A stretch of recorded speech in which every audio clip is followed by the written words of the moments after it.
Welcome back, beer tubers. Today we're taking a look at a beer from Modern Times, one of the newer breweries in San Diego, and this is Blazing World. Their Hoppy Amber Ale, 6.8%. Pretty new brewery, like I said. They're canning all their beers in 16-ounce cans. Comes in 4 packs. This, I think, runs around $9 to $10. They give you some cool stats on this beer on the back, too. It has a SRM of 11, so amber color. It's a rated measuring the color of the beer, 85 IBUs, and they actually give you the final gravity of the beer, which is 1.008, which makes it a fairly dry beer.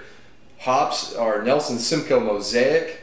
The malts are Two-Row, Munich, and Midnight Wheat, which is interesting that they're getting their color mostly from the Midnight Wheat, with some of the Munich kind of helping out as well. So I got it poured out. I mean, it definitely looks an amber color. It's pretty spot on. Head's got like a light yellow tinge to it, which kind of believes, I kind of believe that the Midnight Wheat is adding that kind of bit of color to it. Let's get the aroma.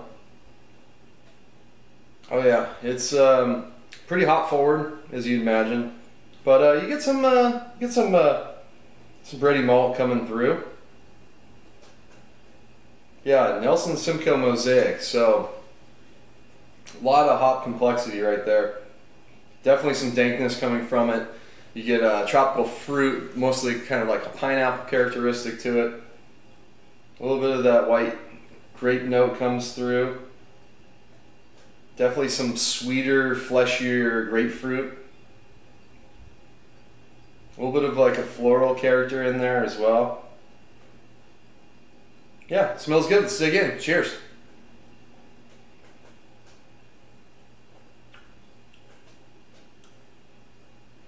Yeah, 6.8%. It actually drinks a little lighter than that. Blast of hops up front, and then the finish is pretty clean. There's not a lot of lingering characteristics, so it makes it pretty drinkable.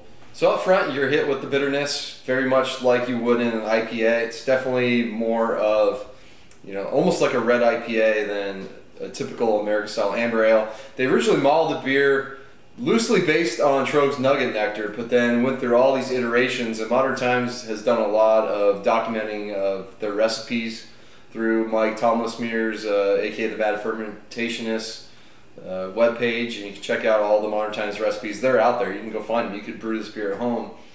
The recipe's there. So they're very, what they like to call open source brewing, and they've been tweaking this recipe for a while and ended up with this hop combination, which makes it overall just a very dank beer. Very resiny, but you do get some of the like fleshy, bitter grapefruit coming through, but there's like a softer element to it, a floral note, picking up some like a melon-like character, sweeter orange notes. So it has some hop complexity to it.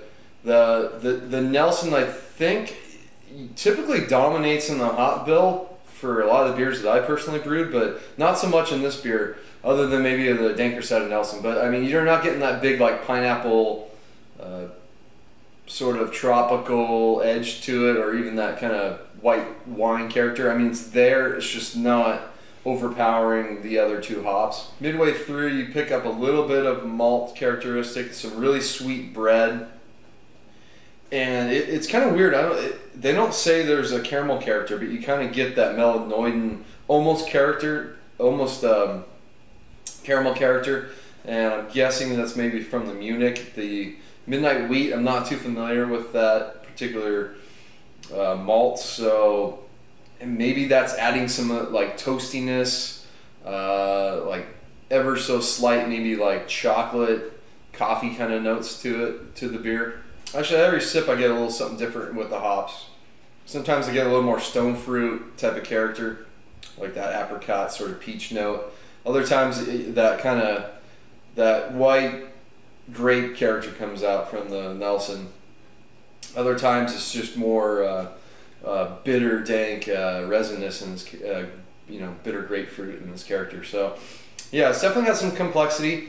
I think it's pretty enjoyable beer. I'll try to review more. This is definitely a brewery that's been requested for me to review their beers, and I didn't know how much interest there would be, so I just haven't gotten to them because they're so new. And there's 4 core beers out right now, and I'll maybe go through all those. If not, I'll get to my favorite of the bunch.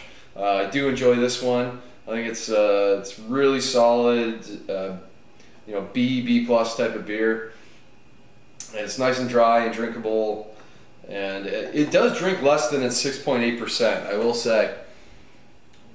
So certainly something you could session. So it's gonna wrap this one up. Until next time, please comment and subscribe. Cheers.